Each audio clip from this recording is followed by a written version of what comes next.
Ladies and gentlemen, boys and girls, children of all ages, your boy Raven returns once more with a very special video as requested.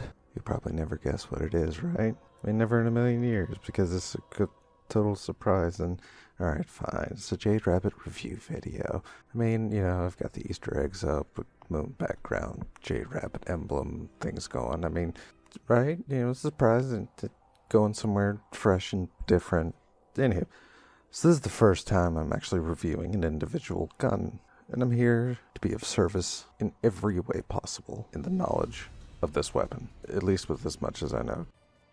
So you're probably asking, hey Raven, why are you wearing your SRL gear? That's been a while ago, right? I mean, you know, I got Jade Rabbit pieces, and, you know, it ties into the whole motif. I mean, sure, you know, it's just the Jade Rabbit legs, but you know, it's the thought that counts. It's a theme. It's a motif. It goes, right? I mean, just let it go.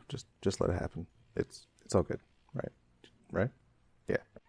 So anyway, let's get into the actual weapon itself. This, ladies and gentlemen, is the Jade Rabbit, something I've been chasing for a while and completing my exotic collection.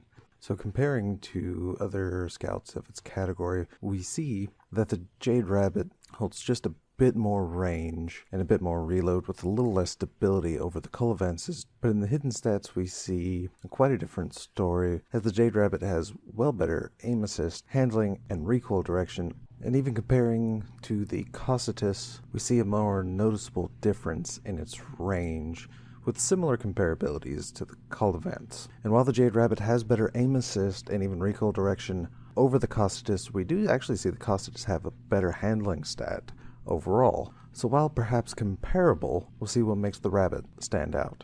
So first we check out the overall design. Very sleek. Black and blue, never a bad color palette to pick. It's just quite beautiful, isn't it? With a cute little rabbit on the ammo. Next we'll take a slight moment of silence to hear how this baby sounds firing.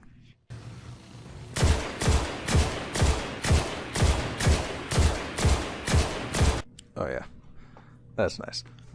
So as we take a look at the perks, we see at the back Zen Moment. One thing I really didn't know how to capture well, which causing damage with this weapon increases its stability. Actually a pretty straightforward perk. If I understand Zen Moment properly, I believe 5 or 6 hits is the maximum benefit of Zen Moment. And while incrementally not quite noticeable, the overall effect is quite nice. Then we have its main perk, the Fate of All Fools. Chain body shots to gain bonus damage on your next precision shot and return ammo to the mag. Now this perk really makes it a beastly PvE weapon in my own opinion, primarily for the fact of being able to conserve ammo really well against trash mobs. It has a high enough impact to easily rip through the trash mobs. The bonus itself lasts a while, and pacing your shots properly effectively can give you unlimited ammunition in any select encounter. So moving on to the barrel upgrades, we have Soft Ballistics, which is less recoil and a penalty to impact, CQP Ballistics, which is greatly reduced recoil and a significant penalty to range, and Smart Drift Control, which is predictable, controllable recoil with a penalty to range. So as we see, each barrel upgrade doesn't really drastically change the recoil direction or clustering of the shots, with Soft Ballistics and Smart Drift Control giving it a very slight rightward angle, and CQB Ballistics giving it the tightest cluster overall. So with that and its bonus to its impact, it makes CQB Ballistics my own preferable choice to use, since the stability bonus to Smart Drift Control is minimal at best.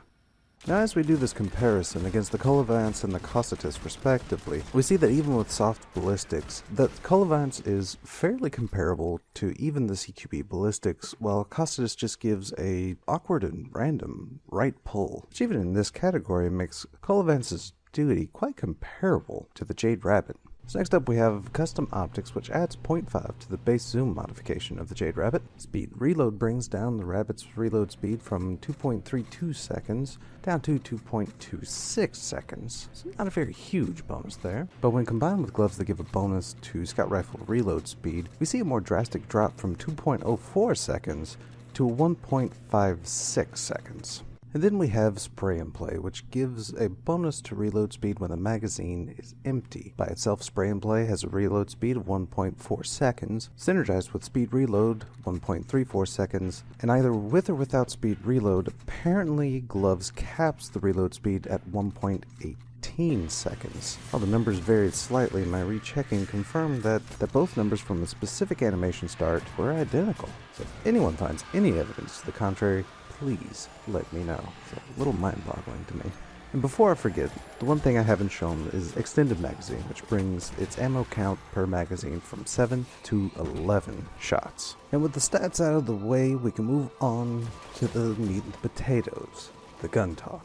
And why this weapon, while new in my arsenal, will be my new go-to PvE weapon. The main perk, Fate of All Fools, like stated previously, is great for red bar trash mobs, allowing it to conserve ammo for larger encounters, and Zen Moment allows it to get away with what I personally consider a fairly subpar stability, though with its rate of fire, allows wiggle room with the stability as is. Now once reaching larger encounters, the impact rating of the rabbit allows it to really tear through majors very well, and even holding its own in fights against ultras fairly reasonably, making it a great tool in missions and strikes. But further testing will prove how well it holds up in certain raid encounters without previous ideal weapon setups. Black Spindle. Now, PvP is a slightly different story. The rabbit is made for longer range engagements. Now, the time to kill of the archetype isn't too bad, at about a 0.8 second time to kill if all shots are critical, which from my own short study with a critical damage of 73 to the head results in 3 shots to kill, but no confirmation if this is also true for Ramlocks or Max Armor Titans. So while the critical time to kill is still in a somewhat competitive range, autos like the Doctrine of Passing, faster fire rate hand cannons, and mini pulse rifles will be able to outperform within their effective ranges. So pairing the rabbit with a shotgun or sidearm for closer range encounters is well recommended. And of course, to note is the importance of the strength of scout rifles in general. This archetype of scout has a body shot time to kill of about 1.6 seconds, so hitting headshots is drastically important for any scout rifle. Now for the rabbit, the Fate of All Fools perk can help alleviate that to a minor degree, but I haven't myself seen a shorter shot to kill than 4 with the aid of the Fate of All Fools perk. So yes, while it can stay somewhat competitive, it really rewards an accurate, longer range playstyle, which of course the stat build itself lends itself to. So personally, this really isn't a go-to PvP weapon for me, as I do tend to like the multi-purpose configuration of the Might multi-tool. So while for me not quite an ideal gun to use in these situations, it can still be a very fun gun to use in PvP. So there you have it, my long and the short of the Jade Rabbit, and the closing of my first individual weapon review. Leave me some feedback on how you enjoyed it, how I might be able to change things. But that's all for now. This bird's gotta flock off. Stay classy, Guardians, but don't forget to keep shining on.